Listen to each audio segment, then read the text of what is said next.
व्यासपीठावरती उपस्थित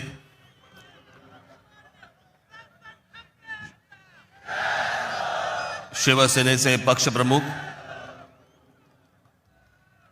उद्धव ठाकरे,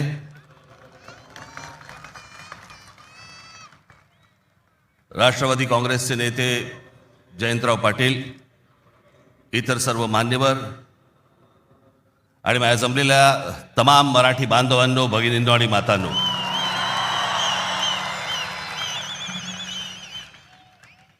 खरं तर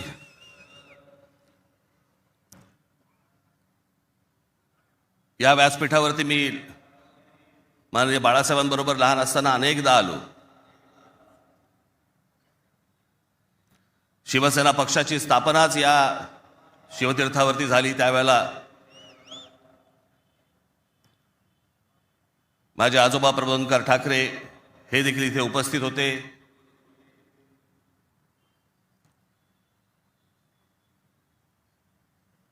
माझे वडील श्रीकांत ठाकरे हे देखील उपस्थित होते.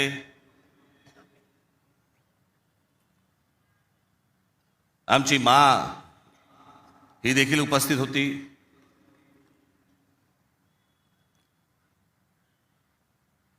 खरं आज या क्षणाला हे दोन भाऊ एकत्र आल्यानंतर आम्ही आज माझे आजोबा प्रबोधनकार ठाकरे, माननीय बाळासाहेब ठाकरे, माझे वडील श्रीकांत ठाकरे आणि आमच्या माँ आज खरं तर इथे हजर असायला पाहिजे होत्या. हे सगळं चित्र पुन्हा एकदा मराठी बांधवांसाठी, मराठी माणसांसाठी, मुंबईसाठी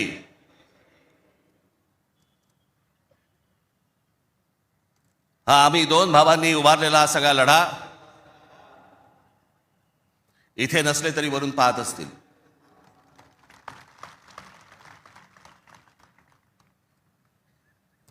आज बऱ्याच गोष्टी मी आपल्यासाठी जरा थोडंसं घेऊन आलोय. जाताना पोट भरून जा.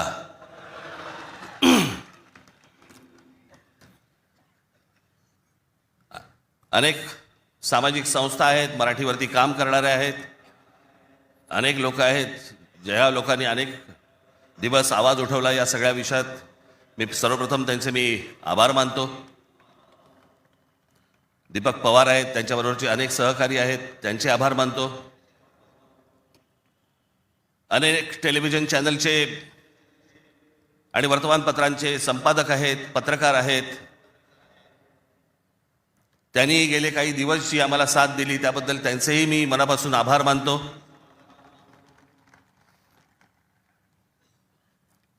खरं तर मी 20 वर्षानंतर पहिल्यांदा युती करतोय.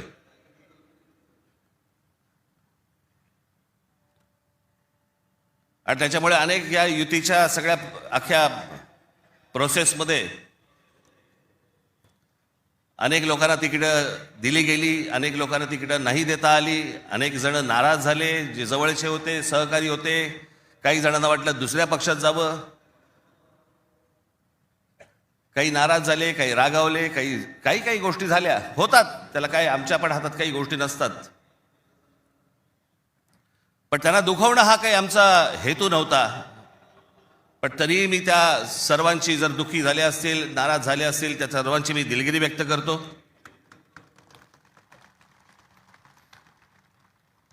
आपलेच आहेत, परत येतील. कारण जे आत्ता आहेत तेच कुठे जातील माहीत नाही. त्याच्यामुळे ते गेलेले आहेत ते येतीलच परत.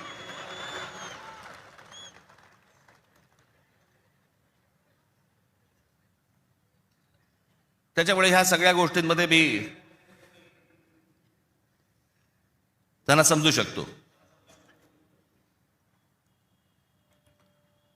मुळात मी आणि उद्धव आम्ही दोघेजण एकत्र येण्याचं सगळ्यात महत्त्वाचं कारण म्हणजे या मुंबईवरती आलेलं संकट.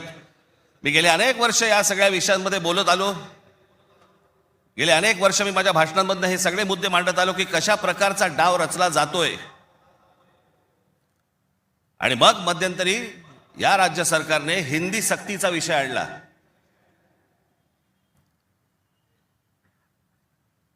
आणि त्यावेळेला मग मीही कडाडलो, उद्धवही कडाडला. आणि त्या सगळ्या याच्यामध्ये त्याच्या अगोदरच माझी एक मुलाखत झाली आणि त्याच्यामध्ये मी सांगितलं होतं की कुठच्याही वादापेक्षा आणि कुठच्याही भांडणापेक्षा महाराष्ट्र मोठा आहे.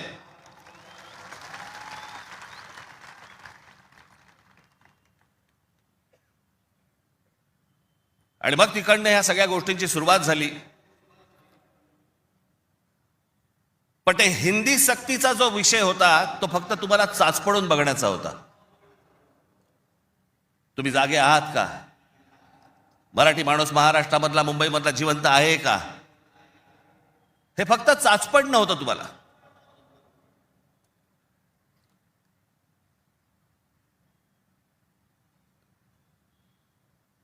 (2024) याच्यानंतर या विधानसभा निवडणुकांनंतर या सरकारला काय फेफराला माहित नाही. जे हवं वाटेल ते मनाला काय जे हवं ते करायला लागले.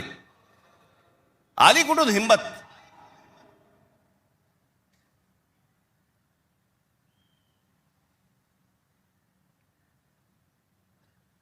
कोणाला विचारायचं नाही, काही जनता बिनता लोक बिक काही नावाची काही गोष्टच नाही. बस आम्हाला वाटलं म्हणून आम्ही केलं. हे कोण आहेत लोक? कोण आहे महाराष्ट्रातील जनता? पैसे फेकले की आम्ही विकत घेऊ. आला कुठून आत्मविश्वास?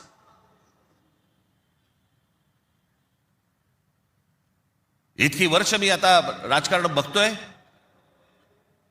काँग्रेसची लोक सत्तेवरती होती, अनेक लोक सत्तेवरती होते, परंतु ते लोकांना घाबरून असायचे, जनतेला घाबरून असायचे. आता घाबरणं बिबरणं काहीच नाही. गृहीत धरून टाकले तुम्हाला.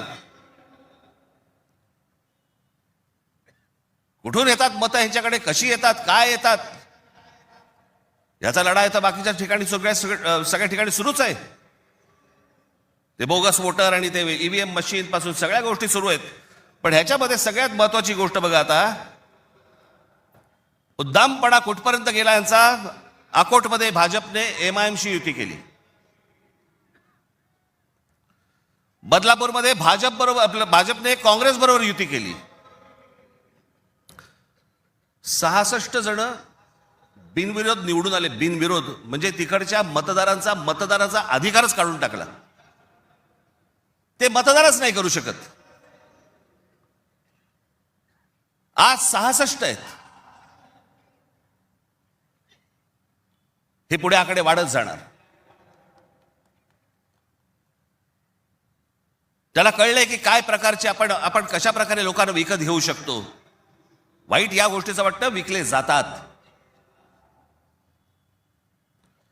तुळजापूरमध्ये विनोद गंगणे नावाचा एक ड्रग्ज मधला रॅकेट मधला एक माणूस, ड्रग्ज रॅकेट मधला, त्याला भाजपने तिकीट दिलं. ड्रग्ज विका, काही विका, पुढच्या पिढ्या बर्बाद करा, काही फरक पडत नाही. पण ड्रग रॅकेट मधला एक माणूस, त्याला भारतीय जनता पक्षाने तिकीट दिलं तुमच्या नाकावर टिचून. तो एक आता बदलापूरला तुषार आपटे, बलात्काराच्या केस मधला आरोपी, बलात्काराच्या, सगळ्यांना माहिती आहे, नगरसेवक केलं.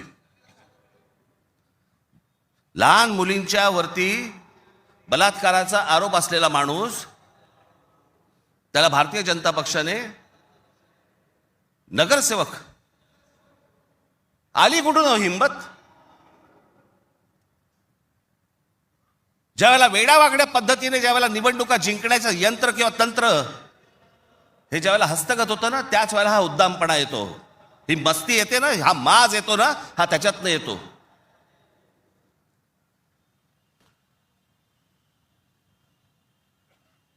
अख्खी मुंबई विकायला काढली, अख्खा महाराष्ट्र विकायला काढला, अख्खा देश विकायला काढला.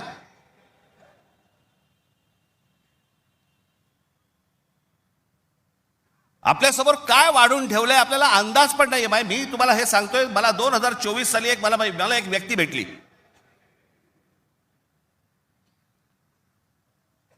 लोकसभेच्या निवडणुका झाल्यानंतरची गोष्ट सांगतोय.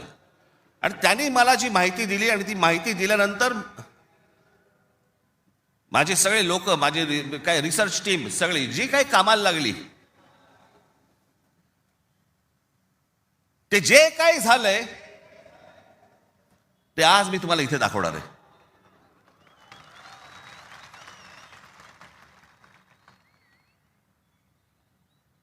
आणि मला असं वाटतं की मी आज जे दाखवणार आहे याच्यानंतर जर समजा आपल्याला भीती नाही वाटली तर मला असं वाटतं या देशात निवडणुका न लढवलेल्याच बऱ्या.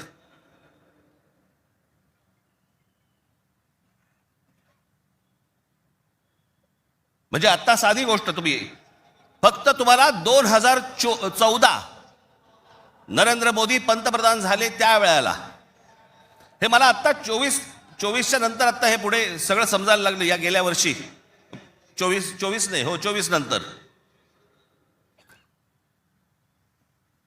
साधारणपणे विधानसभा निवडणुकांच्या आसपास मला ह्या सगळ्या गोष्टी आमच्या रिसर्च टीम मध्ये यायला लागल्यावरती मला धक्का बसायला लागला. कारण आपण असे बघतच नाही कधी, आपण डोळे झाक करत बसतो आणि नक्की काय खणलं जात आहे आपल्या खालून आणि आपल्याला माहितीच नाही. याचं कारण अनेक हिंदी इंग्रजी टेलिव्हिजन चॅनल सगळं ब्लॉक करून टाकलंय. कोणी काय तुम्हाला दाखवणार पण नाही.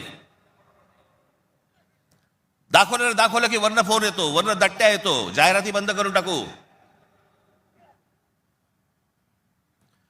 मी आता फक्त एक पहिला मॅप मी तुम्हाला भारताचा दाखवतो, 2014चा. दाखवा रे.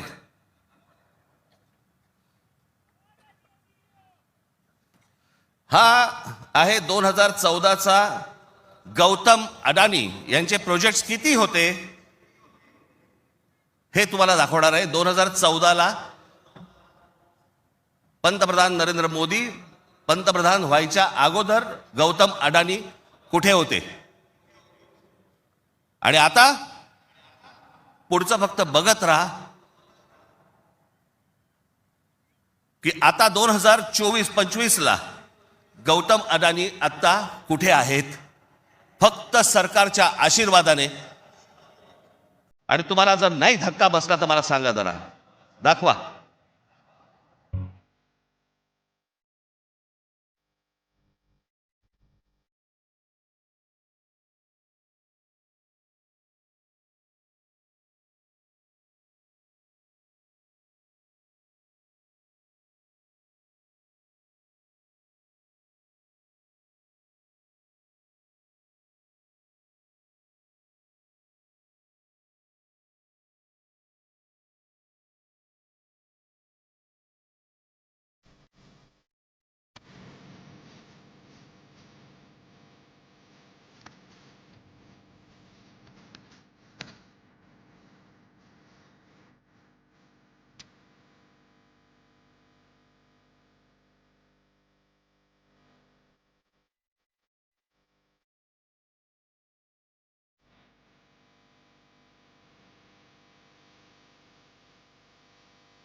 हे फक्त 10 वर्षातलं आहे.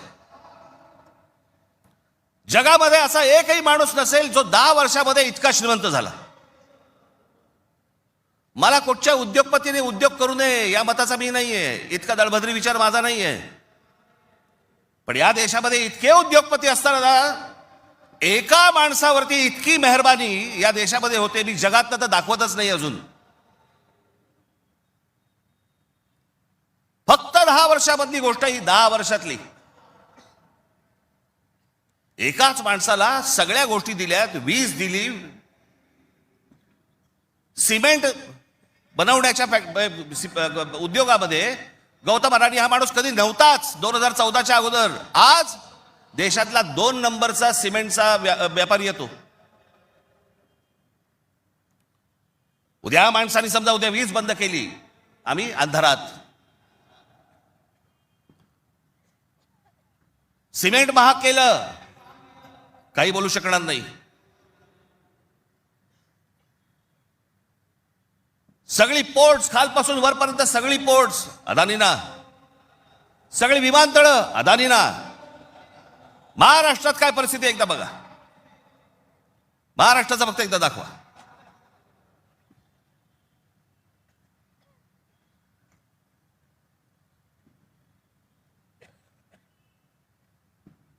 महाराष्ट्रामध्ये फक्त एका ठिकाणी 2014ला फक्त गौतम अडाणी एका ठिकाणी आहेत उद्योग. 2025ला बघा,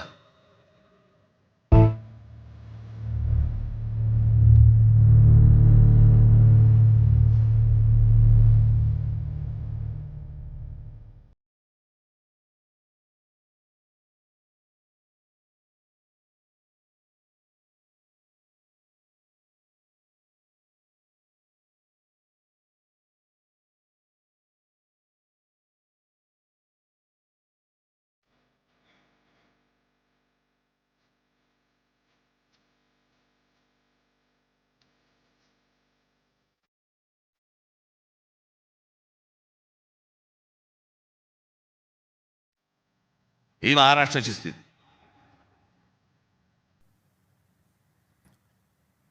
आणि मी जे सतत सांगतो ना, हा जो MMR रिजन मुंबई,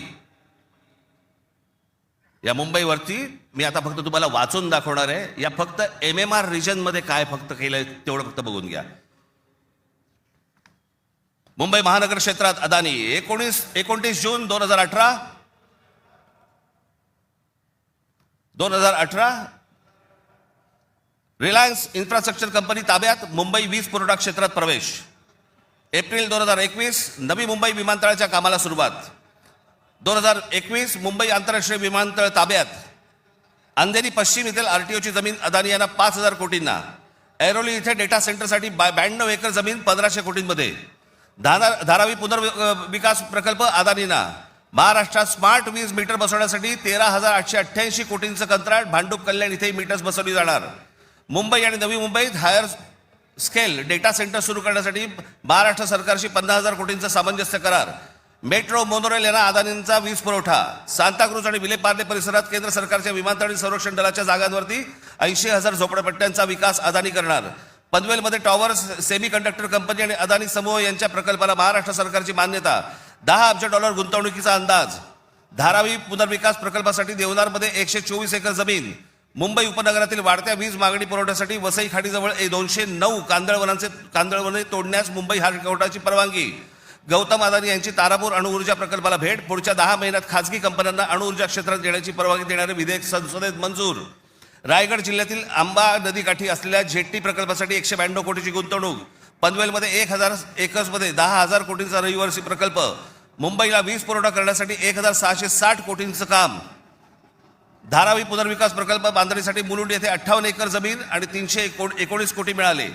धारावी पुनर्विकास प्रकल्प बाधितांसाठी कुर्ला मदर डेअरीची 20 एकर जमीन 57 कोटीत मिळाली. 124 एकरचा आणि 36,000 कोटींचा गोरेगाव पश्चिम येथील मोतीलाल नगर पुनर्विकास प्रकल्प अदानींना मिळाला. MIDCने तळोजा येथे 400 एकर नंतर आणखी 159 एकर जमीन दिली. बांद्रे रेक्लेमेशन पुनर्विकास प्रकल्प 24 एकर 30,000 कोटींमध्ये मिळाला. पालघर डहाणू येथे अदानी वीज प्रकल्प. अदानी नवी मुंबईत सेमीकंडक्टर प्रकल्प सुरू करणार. वसई येथील तुंगारेश्वर अभयारण्यातील जमीन अदानी इलेक्ट्रिसिटीला. टिटवाळा, मोहने, आंबिवली शहरात येथील अदानी सिमेंट फॅक्टऱ्या. वाढवण येथे बंदर उभारण्यासाठी अदानी समूह उत्सुक. महाराष्ट्र सरकारशी सामंजस्य करार. वाढवण येथे विमानतळ उभारण्यासाठी अदानी समूह उत्सुक.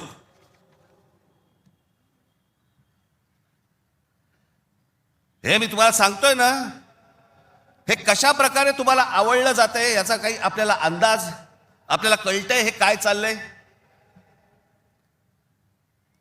आता हा सगळा वाढवणला आता बंदर येतंय म्हणून मी म्हटलं बंदर येत असेल चांगली गोष्ट आहे. महाराष्ट्रात बाजूला विमानतळ कशासाठी तर म्हणे मुंबई विमानतळावरचा सगळा कार्गो तिकडे नेणार. आणि नवी मुंबई विमानतळ जे बांधलंय इथून इंटरनॅशनल आणि डोमेस्टिक या आपल्याकडच्या इकडच्या विमानतळावरनं, छत्रपती शिवाजी महाराज आंतरराष्ट्रीय विमानतळावरनं डोमेस्टिक आणि इंटरनॅशनल नवी मुंबईला नेणार. ही प्रोसेस हळूहळू सुरू झालेली आहे. आणि पुढे हा संपूर्ण विमानतळ विकायला काढणार. या शिवाजी पार्क मैदान एवढी जवळपास 50 ते 60 शिवाजी पार्क मैदानं बसतील एवढा प्लॉट आहे तो, धारावीला लागून. अशी नाही ना मुंबई आम्हाला मिळवत आहेत. आम्ही बदा पैसे ओततो, जमिनी विकत घेतो, जमिनी सगळ्या काढून घेतो. आणि इकडच्यांचं काय घेऊन बसलोय आपण, या सरकारमध्ये बसलेत त्यांचं. ते काहीतरी करू शकतात का? काहीच नाही करू शकत. मी मागे एक उदाहरण दिलं होतं ना, बादशाच्या हातावरचा ससाणा असतो नाही का, जो ससाणा पक्ष्यांनाच मारून आणतो. स्वतः पक्षी आहे पण तो पक्ष्यांनाच मारून आणतो. पु ल देशपांडेचं एक फार छान वाक्य आहे की स्वकीयांचा घात करणारी औलाद ही काय फक्त पक्षांमध्ये नसते, मला तर आता कळले राजकीय पक्षांमध्ये आली आहे.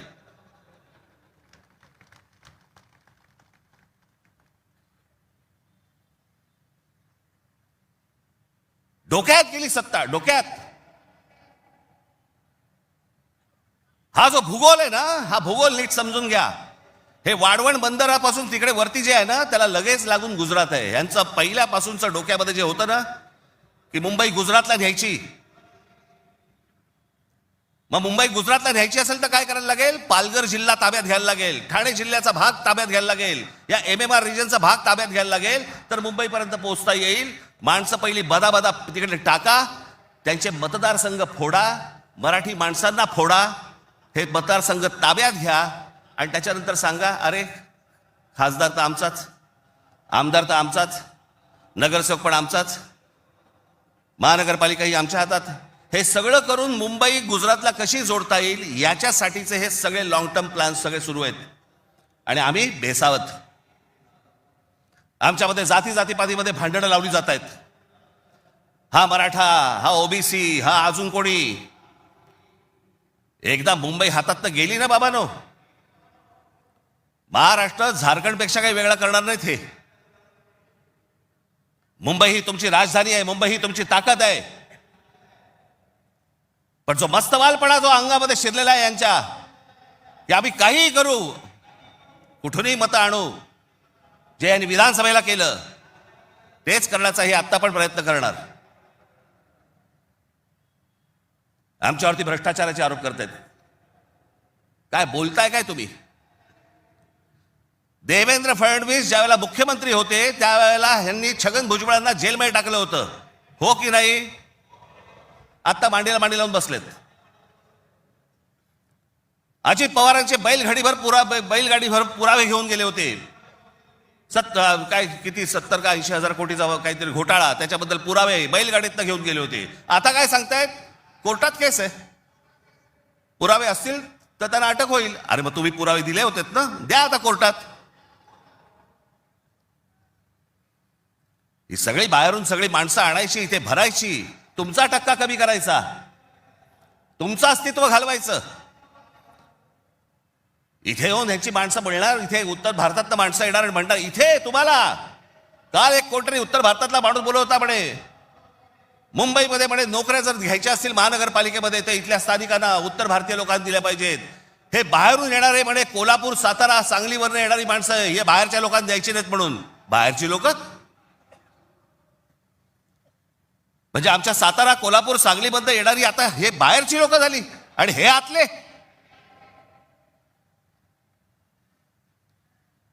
कृपाशंकर सिंग सारखा माणूस यांचा नेता भारतीय जनता पक्षाचा, तो म्हणतो काय उत्तर भारतीय महापौर करू, महापौर करू. यांची हिंमत कशी होती हो बोलायची? आपण जाऊन बोलू शकतो का तिकडे?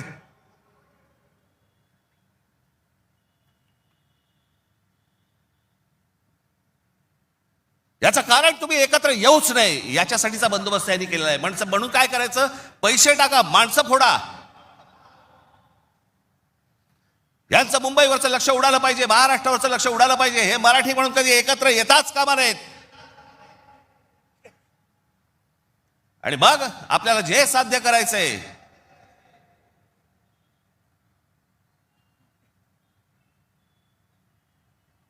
जी लोक येत आहेत ती लोक तुमच्यावरती उड्या मारतायत, वाटेल ते बोलतायत तुम्हाला. मुंबईमध्ये, महाराष्ट्रामध्ये तुम्हाला घरं नाकारली जात आहेत. काल परवाकडे कोणतरी एक तामिळनाडूमधून रसमलाई आली होती.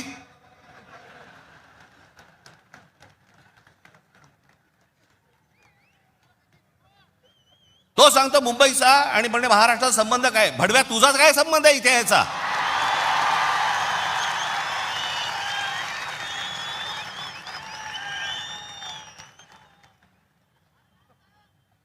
यांच्यासाठीच माननीय बाळासाहेब बोलले होते, हटाव लुंगी आणि बजाव पुंगी. आज अनेक दाक्षिणात्य इथे राहत आहेत, अनेक जैन मारवाडी इथे राहत आहेत, आनंदाने राहत आहेत. पण कसं भडकवलं जाते बघा तुम्हाला कबुतरांच्या नावाने. कबूतर राहिली बाजूला, पण हे सत्ताधारी जे फडफडत आहेत ना, हा त्यांचा प्रश्न आहे. काल परवाची गोष्ट, इथे मुंबईमध्ये एक जैन मराठी वादावरती पडदा टाकण्यासाठी म्हणून एक बैठक झाली. ही बातमी फक्त नवाकाळला आली होती. त्यांचे कोणतरी एक जैन मुली निलेश चंद्र आहेत, निलेश चंद्र. बघा ते जैन मुली निलेश चंद्र काय सांगतायत, तर कबुतरे खाणे आणि मांसावरून मराठी जैन समाजात पेटलेला वाद मिटवण्याची जबाबदारी मुख्यमंत्री देवेंद्र फडणवीस यांनी भाजपा मंत्री मंगल प्रभात लोढा यांना दिली. मात्र मंगल प्रभात लोढा यांनी हा वाद मिटवला नाही, तर ह्या समाजामध्ये जास्तीत जास्त भांडणं कशी लागतील हे पाहिलं. म्हणजे मराठी माणसापासून गुजराती बाजूला करायचे, आता ही लुंगी अंडी इकडनं तामिळ बाजूला करायचे, अजून कोणतरी युपी मधनं बोलवायचा त्याच्यात अजून ते बाजूला करायचे. तुम्हाला या महाराष्ट्रामध्ये, मुंबईमध्ये एकट्यात पाडायचं. एकटे असलो तरी काफी होत.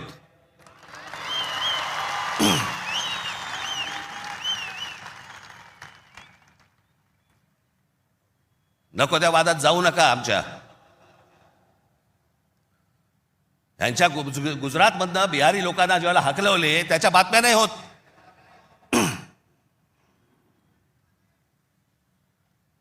ज्याने बिहारी लोकांना तिकडनं हकलवले, जवळपास 10 का 20 हजार लोकांना हकलवून दिले बिहारमधनं, भारतीय जनता पक्षाने त्याला तिकीट दिलं, निवडणुकीचं तिकीट दिलं. आणि हे वाद फक्त तुमच्यासाठी, आमच्यासाठी इथे फक्त करून ठेवतायत.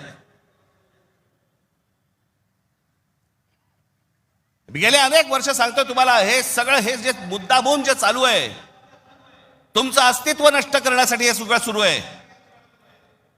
आज ही मुंबई हातामध्ये गेली. मुंबई का पाहिजे हातात?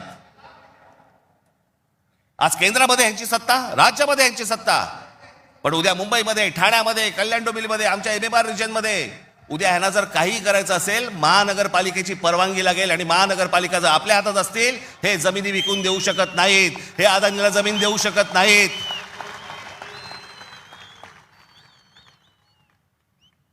ही गोष्ट ते करूच शकत नाहीत. हा धोका काय होता ना बाबांनो, मी फक्त वेळ कमी आहे परंतु मी आपल्याला एक धोका, हा किती वर्षांपूर्वी आमच्या बाबासाहेब आंबेडकरांनी, आमच्या बाबासाहेबांनी मांडलेला तुम्हाला फक्त एक गोष्ट वाचून दाखवतो, जी मी 2008ला वाचून दाखवली होती. बाबासाहेबांनी काय त्यावेळेला मांडलं होतं हे तुम्हाला आज कळेल. मी काय सांगतोय तुम्हाला ते. उत्तर प्रदेश आणि बिहार यांच्यासारखी राज्य निर्माण करून हे बघा, हे पुस्तक आहे भाषिक राज्य पुनर्रचना मीमांसा. आपल्याला कुठे मिळालं तर आपण जरूर वाचा. उत्तर प्रदेश आणि बिहार यांच्यासारखी राज्य निर्माण करून राज्य पुनर्निर्माण मंडळाने केवळ तौलनिक विषमता निर्माण केली एवढेच नव्हे, तर उत्तर भारत आणि दक्षिण भारताचे दोन तट निर्माण केले. उत्तर भारतात हिंदी भाषेचं प्राबल्य आहे, उलट दक्षिण भारतात हिंदीशी संबंध नसलेल्या भाषा बोलल्या जातात. मला खरं तर आपल्याला सांगायचं आहे की युपीच्या आणि बिहारच्या लोकांनी पहिल्यांदा नीट समजून घ्या, बाबांनो, हिंदी ही तुमची पण भाषा नाही. युपीच्या लोकांची भोजपुरी भाषा आहे, बिहारच्या लोकांची मैथिली भाषा आहे, अवधी भाषा आहे. हिंदी भाषा तुमची पण नाही आहे. माझा कुठच्या भाषेवर राग नाही, परंतु तुम्ही आमच्यावरती लादणार असाल तर लाथच मारू. हिंदी भाषिकांची संख्या किती मोठी आहे याची बहुतेक कोणालाही दखल नाही. भारताच्या एकूण लोकसंख्येच्या 48% लोकसंख्या ही हिंदी भाषिक म्हणजे त्या भागाची आहे. माझ्याकडे घटना निर्मितीचे काम होते त्यावेळी एक गुपित घटना मी नमूद करू इच्छितो. अर्थात गुपित भंगाचा आरोप माझ्यावरती येणार नाही अशी अपेक्षा आहे. काँग्रेस पक्षाच्या एका बैठकीतील हे गुपित आहे. हिंदी ही राष्ट्रभाषा म्हणून स्वीकारण्यासंबंधी ही चर्चा होती. घटनेचे 115वे कलम राष्ट्रभाषेसंबंधी आहे. या कलमावरती जेवढी गरमागरम चर्चा व्हायला झाली तेवढी इतर कोणत्याही कलमावरती झाली नाही. प्रदीर्घ चर्चेनंतर हे कलम माताच टाकले आणि काय आश्चर्य, 78 विरुद्ध 78 असे मतदान झाले. कुठलाच निर्णय घेणे शक्य झाले नाही. या वस्तुस्थितीमुळे दक्षिण भारताचा उत्तर भारतावरती किती कटाक्ष आहे हे तुमच्या लक्षात येईल. उत्तर भारत संलग्न झाला आणि दक्षिण भारत विच्छिन्न राहिला आणि राजकारणात हिंदी व उत्तर भारताचे वर्चस्व असेच चालू राहिले तर परस्पर द्वेषभाव निर्माण झाला नाही तरच नवल. केंद्रीय सरकारात एका राज्याला दुसऱ्या राज्यावरती अशा आगंतुकपणे वर्चस्व चालू देणे धोक्याचे आहे. घटक राज्ये समतोलाची राखण्यास केंद्रीय शासनामध्ये काही तरतूद नसल्यामुळे नवनिर्मित बिजोड राज्यांमुळे 5 प्रदेशांखेरीज इतर राज्यात अविश्वास आणि असंतोष निर्माण होईल. सध्याच्या केंद्रीय शासन पद्धतीमुळे भारताच्या राजकारणात उत्तर प्रदेश इतर राज्याहून प्रबळ ठरेल ही भीती केवळ दक्षिण भारतीयांचीच नसून पंजाब, बंगाल व इतर राज्यांनी व्यक्त केलेली आहे आणि ही भीती निराधार आहे असे कोणीही छातीरोखपणे सांगू शकत नाही. या भीतीचे निराकरण केले नाही आणि आत्ता विशेष उपाययोजना केली नाही तर ही भीती राष्ट्रीय ऐक्यास घातक ठरल्याशिवाय राहणार नाही. हे सत्य कोणी लपवून शकत नाही.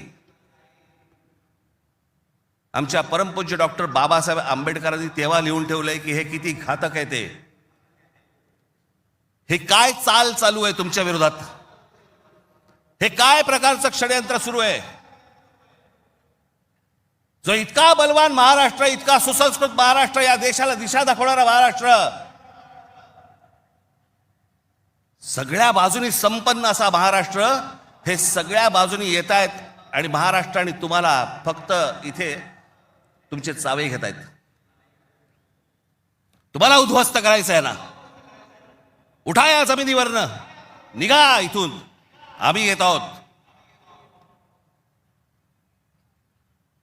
काल परवाकडेच मी एका चॅनलला सांगितलं, हिरे असतात, मोती असतात, सोनं असतं, चांदी असते, अजून काही मौल्यवान गोष्टी असतात. फक्त जमीन या एकाच गोष्टीला रिअल इस्टेट म्हणतात, खरी संपत्ती. दुसऱ्या कोणत्याही गोष्टीला रिअल इस्टेट म्हटलेलं नाहीये, फक्त जमिनीला रिअल इस्टेट म्हटलंय. कारण ती तुमची संपत्ती आहे. तुमच्या पायाखालची जमीन आणि तुमची भाषा ही मेली की तुमचं अस्तित्व संपलं, तुम्ही कोणी नाही आहात. जगात अनेक देश, अनेक लोक हे भाषा संपली, देश गेला, जमीन गेली म्हणून संपले. हाच डाव त्यांचा आहे.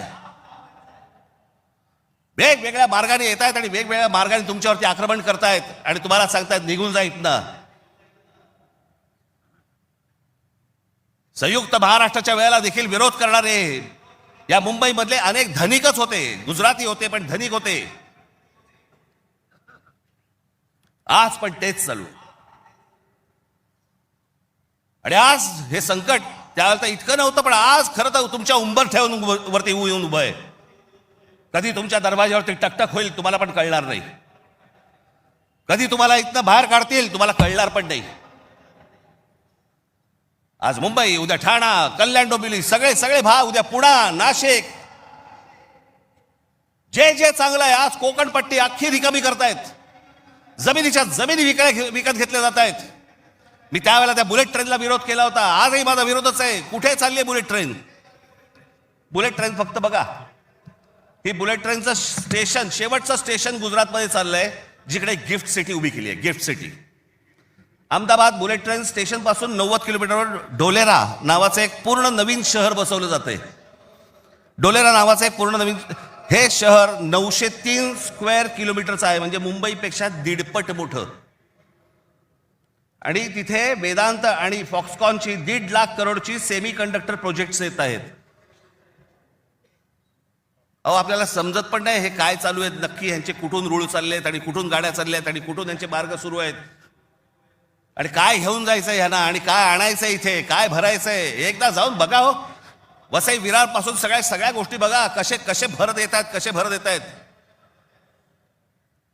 तुम्हाला घरं नाकारणार, ह्यांना सगळ्यांना घरं मिळणार. तिकडनं बाहेरच्या राज्यातनं गुजरातमध्ये येणार, ह्यांना घरं मिळणार, तुम्हाला नाकारणार.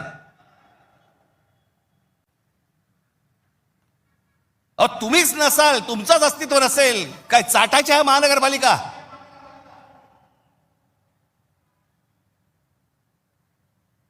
काय उपयोग आहे या गोष्टींचा? आम्ही भले आमच्या वचननाम्यामध्ये सांगितलेल्या अनेक गोष्टी आहेत ज्या उत्तम करू, उत्तम शहर करू, चांगल्या गोष्टी करू. मला असं वाटतं उद्धव ठाकरे आपल्या भाषणामध्ये या गोष्टी सांगतीलच. अरे पण तुम्ही असायला पाहिजेत ना त्याच्यासाठी. तुमची काय किंमत करून ठेवली आहे लोकांनी? कोण महाराष्ट्रामधला मराठी माणूस पैसे फेकले की विकला जातो? ही आपली किंमत. आणि ही बोली लावणारे कोण? आमचेच. दुसऱ्यांच्या हातावरती बसून त्यांचा उद्देश साध्य करण्यासाठी आमचे लोक हे आमच्या लोकांना फोडतायत. काय दुर्दैव आहे बोला. या अशा परिस्थितीमध्ये ही आजची निवडणूक होते आहे. ही मराठी माणसासाठी शेवटची निवडणूक आहे. आज जर चुकलात, कायमचे मुकलात म्हणून समजा. आज जर तुमच्या हातात ही शहरं गेली, त्यांच्या हातामध्ये गेली, उद्या राजानं मारलं आणि पावसानं झोडलं, तक्रार कोणाकडे करायची? आज इतर राजकीय पक्षांमधले पण जे मराठी लोक आहेत, माझं त्यांनाही आव्हान आहे, सोडा ते सगळं. या मराठी माणसासाठी एक व्हा, या मुंबईसाठी एक व्हा, या महाराष्ट्रासाठी एक व्हा.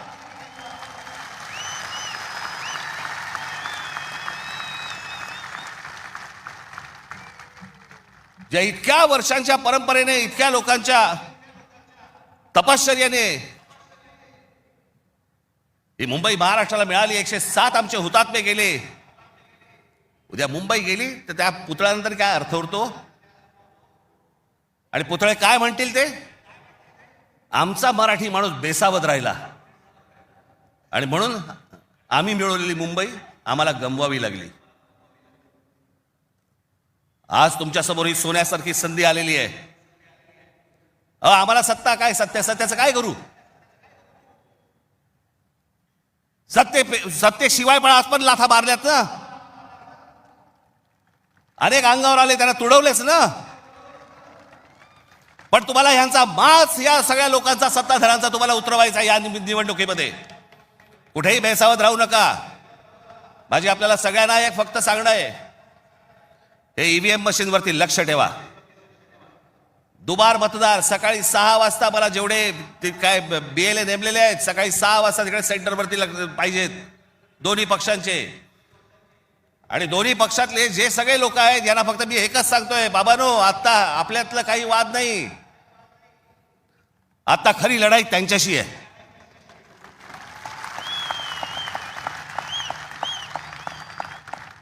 आपण भांडत राहावं हेच त्यांना पाहिजे. त्यांना जे हवं ते आपण नाही द्यायचंय. आपल्याला जे हवं तेच आपण केलं पाहिजे. आणि म्हणून तिकडे आपल्याला जाता एवढंच सांगेन की सतर्क राहा, बेसावध राहू नका. आणि जर दुबार मतदार जर तिकडे आला, सकाळी 7 वाजता फोडून काढा.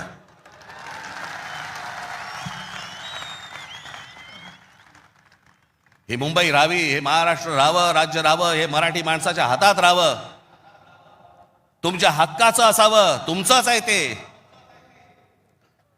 आणि मला असं वाटतं की जो लढा आजपर्यंत मराठा साम्राज्याने दिला, तो लढा आज तुम्हाला, आज सगळ्यांना, तुम्हाला, आम्हाला सगळ्यांना करायचा आहे. हा महाराष्ट्र वाचवायचा आहे, महाराष्ट्र समृद्ध करायचा आहे, ही आपली शहरं समृद्ध करायची आहेत, ही मुंबई आपल्याला वाचवायची आहे, ही मुंबई कदापि आपल्याला कुठेही गुजरातला राहून द्यायची नाहीये. या सगळ्या गोष्टींसाठी आपण सगळेजण कामाला लागाल अशी एक आशा अपेक्षा बाळगतो आणि आपणा सर्वांची मी रजा घेतो. धन्यवाद. जय हिंद, जय महाराष्ट्र. धन्यवाद राज साहेब.